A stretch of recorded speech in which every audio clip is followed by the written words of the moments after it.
Hey guys, Matt Lamont from Benutech. Hope everybody's well in this time of crisis.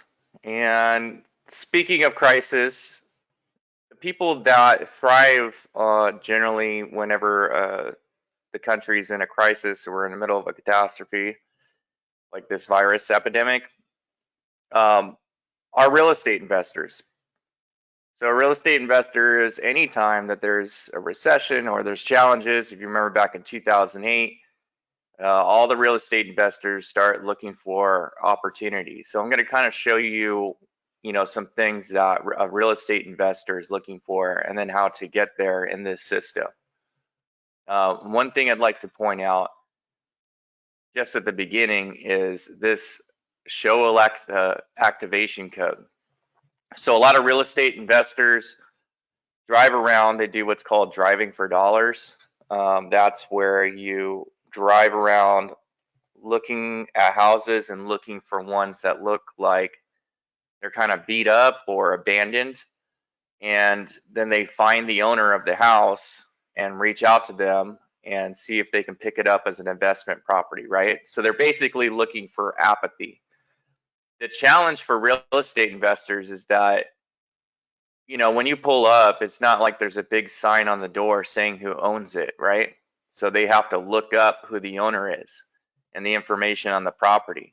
That's where this Alexa comes in. So they can actually take a Alexa app and put it on their phone, or they can actually buy the physical Alexa and plug it into their car.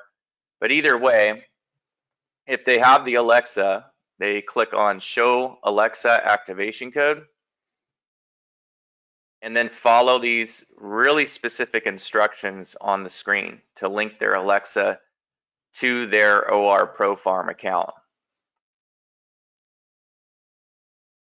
So what that's going to do is when they read off the address to the Alexa or the Alexa app, it's going to read out all the information on the property. So that property profile that you pull from the system, it basically reads that to them while they're in the car. And then they can have its physical copy sent to their email. Any real estate investor I've showed that to really, really, really loves it. They dig that. So that would be one thing I would show them.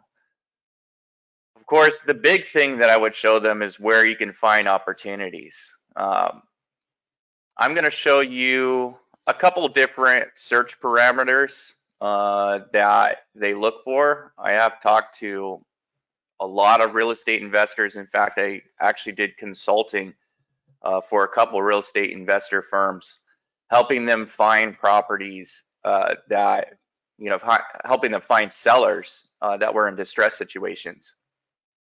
So the parameters that we should be setting is we're going to go with this combination, right? So owner occupied, I'm flipping that to a no. And I'm going to property characteristics, and I'm putting in year built prior to 1975. And I'm going to Premier data. You see I'm at leads, and I'm clicking on this drop down menu. There's no wrong answer here. Most of these situations are reasons a seller might sell at a discount. If you showed this to a real estate investor, he probably couldn't even make up his mind on these data sets, right? Any of these are pretty good. So we'll go with affidavit of death, and then we'll go within the last 6 months, right? So that's my combination. So you don't need to put owner occupied, no, but some real estate investors are looking for absentee owners. They're looking for other real estate investors that might want to get rid of their property, or they're looking for vacation homes that somebody doesn't want anymore. Another good combination would be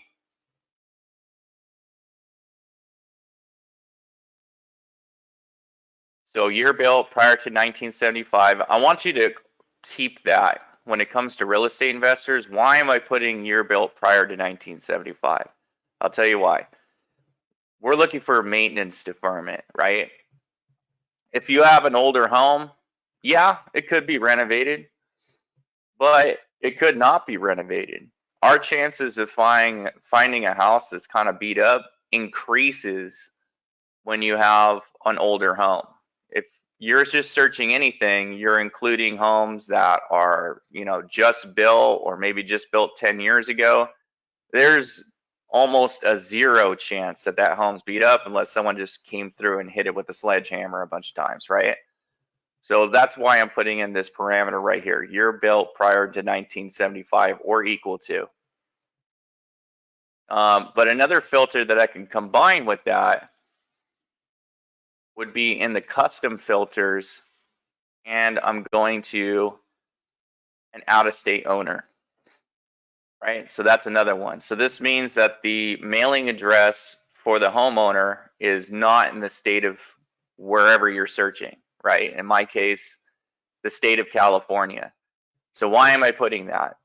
The reason why I am putting an out-of-state owner is because, again, I'm looking for apathy. These are the two emotions I'm looking for: apathy or distress. One of the two. Is there a problem that I can help solve? Or do you not care about this property whatsoever? They both have their pluses and minuses, right? Someone that's apathetic might sell me the house because it's not generating any revenue. They don't have a renter in there, or maybe the renter pays a little below the mortgage, so it's at a loss. Maybe there's nobody in there. So that's what I mean by apathy. Why would I want to work with someone that's apathetic about their property? Because there's no emotional attachment to it. They're not in a situation where they're panicking, and people that panic, sometimes will pull out of deals and, make strange moves because they're super emotional at that point. So that would be the reason why I want to work with someone that's apathetic. Now, on the flip side, and it almost seems contradictory, but you'll find deals this way too, is working with people in distress situations. So that is why I'm going into the leads category, and I'm choosing something that kind of looks like I'm ambulance chasing, right? It's not really ambulance chasing. What I'm doing is I'm looking for a problem that I can solve. So with an affidavit of death, someone just died, they inherited a property. That's might go into a little the apathy category because I might already have a property, and say my father passed away and he passed me a property, and I don't want to keep it as a rental property.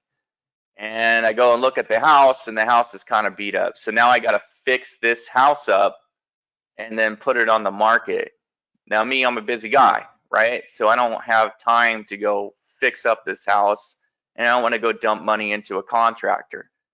But along comes a real estate investor who says, hey, you know what? I'll buy that house as is, and I'll fix up the property and sell it. But you got to give it to me for a little bit of a discount, But another benefit is we don't have to use a real estate agent, so there's not going to be any commission that needs to be paid out, right? So that's kind of their line when it comes to that. Bankruptcy is obviously a distress situation. You could even go years back on the bankruptcy. Someone that's filed for bankruptcy and people have money problems, people are creatures of habit. So they'll tend to have money problems, maybe their whole life. Divorce situation, actually no hard money lenders that look for divorce. Obviously, that's a distress indicator. Eviction. So this is like landlord court, right? So it used to be a time where people or real estate agents and other actually real estate investors would go to what we call the landlord court, right? So they would sit in on landlords at a hearing about eviction. And when things didn't go their way, especially here in California, because California is super renter friendly, things didn't go the landlord's way, then they would chase the landlord out of court and ask them if they want to sell their house, right? Because at that point, the landlord would be tired of the home. So that's again dealing with apathy. So you have a landlord just evicted a tenant, and they're asking, hey, you know what? Let me grab that property. I know it seems to be a pain in the butt. Maybe you don't want to be in the real estate business anymore. For sale by owner, obviously you can negotiate with the owner himself. There's not a real estate agent involved. A lot of times on FSBOs, which is why you should always use a real estate agent, FSBOs don't sell for as high as when you have an actual agent selling your house, for the obvious reasons that homeowners don't know how to market their own homes, and they don't have a network of real estate agents to reach out to either. But for real estate investors, this is great. Being able to buy a house at a discount and negotiate directly with the owner himself is great. Liens. So we're talking about weed abatement. So there's overgrown weeds in front of the house. We have unpaid utility bills in the lien section, right? This is huge for real estate investors. Why? Because the minute you bring this up, they're going to be salivating. It's very, very hard to find data like this, unpaid utility bills and weed abatements, and homes seized by the government for funding terrorism. All that stuff is in the liens. IRS tax liens. This is very difficult to find data, right? So that's another one you want to point out. Obviously, those are distress indicators. And notice of default, notice of trustee sale. So these are also obvious distress indicators. List pendants, that is Latin for pending litigation. So this is somebody that's going to court. If you're in Texas, and then further you move east, they use list pendants instead of notice of default, FYI. In Texas, some loans just go straight to trustee sale, so they're going straight to the auction block. So these are pre-foreclosure situations, right? Obviously, someone's in pre-foreclosure, they're going to want to sell their house.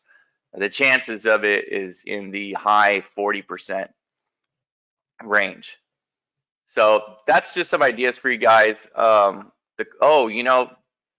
more thing, probably the most important, make sure that you set the loan to value ratio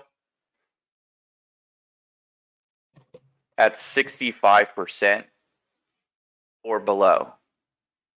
And the reason for that is that real estate investors need a lot of equity in that house. They need a lot of equity. So whatever filter combination you use, make sure that you put the LTV ratio at 65% or equal to or below to make sure that there's enough room for that real estate investor to maneuver. If somebody's not getting money in their pocket when they sell their house to the real estate investor, there's literally no benefit in it for the homeowner. They need that equity to be able to put some money in the pocket of the homeowner. It's super, super important.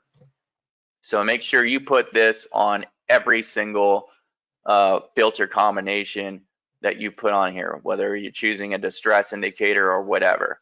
So the two big things that you need to leave on here, no matter what category you choose, is LTV ratio, 65%, and the year built prior to 1975. Other than that, you can go to town with any filter combination that you want and experiment and show your real estate investor clients that you have a ton of ideas for them.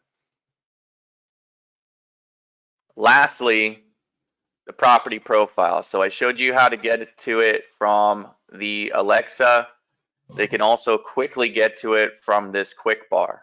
So they just merely type in an address. I just auto-filled it. I'm hitting generate report. If you don't see generate report on here, click on the down arrow right here and then go to generate report.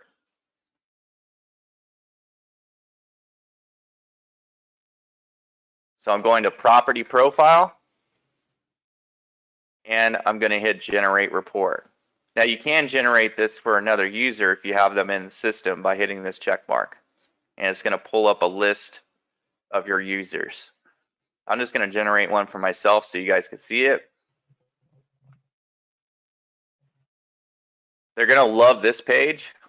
I know from trying to figure out what the after repair value is, it's kind of a pain in the butt to like go through all the comps myself, but I have all the comps right here. So I can deselect or select the comps that I want and then hit update results. For real estate investor, that's huge. And then I'm going to hit generate profile.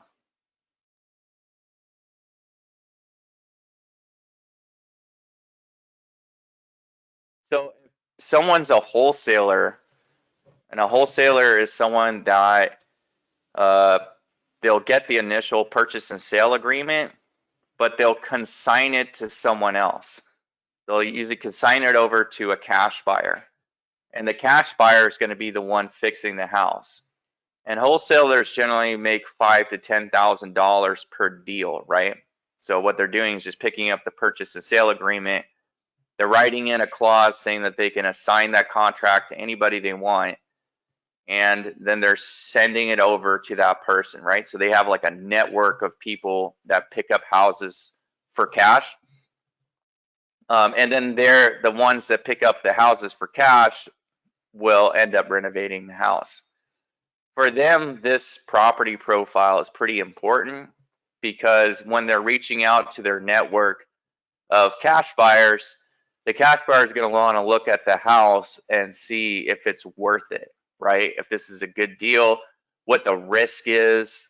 And generally, when wholesalers reach out to cash buyers, they don't really give them a lot to go on. I have seen the emails have come to me before, and it's literally like a 3-line email of what the after repair value is, what they think the comps are, and usually it's all wrong, right? You have to double check it, and it's one of the bane of cash buyers' existences is going through wholesalers' emails.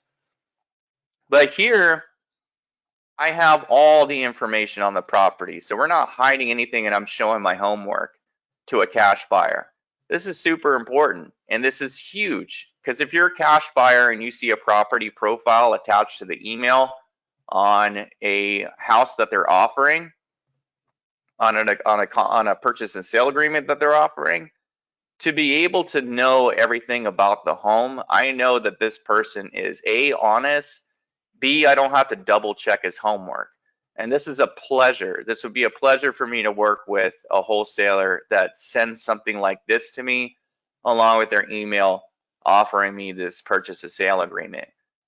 Cash buyers have to go through sometimes 50 emails, literally. I know I've done it.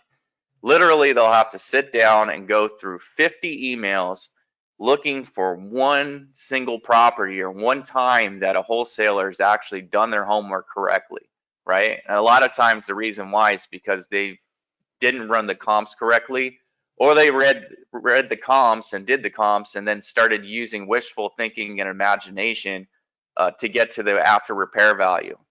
In this scenario, I have all the comps right here.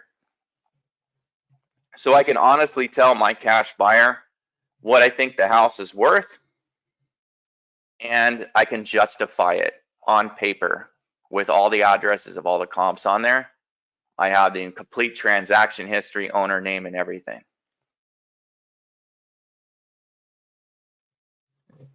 All right, everybody, thanks for tuning in. This is, again, Matt Lamont from Bennytech, shedding light on the real estate investor's business. I think you guys should be reaching out to real estate investors right now, gearing up because I have my ear to the ground. This is what I've been hearing, is a lot of real estate investors right now are getting data and sending out mail because they know that some people are going to lose their homes and they're trying to cash in on that. Have a good one, guys.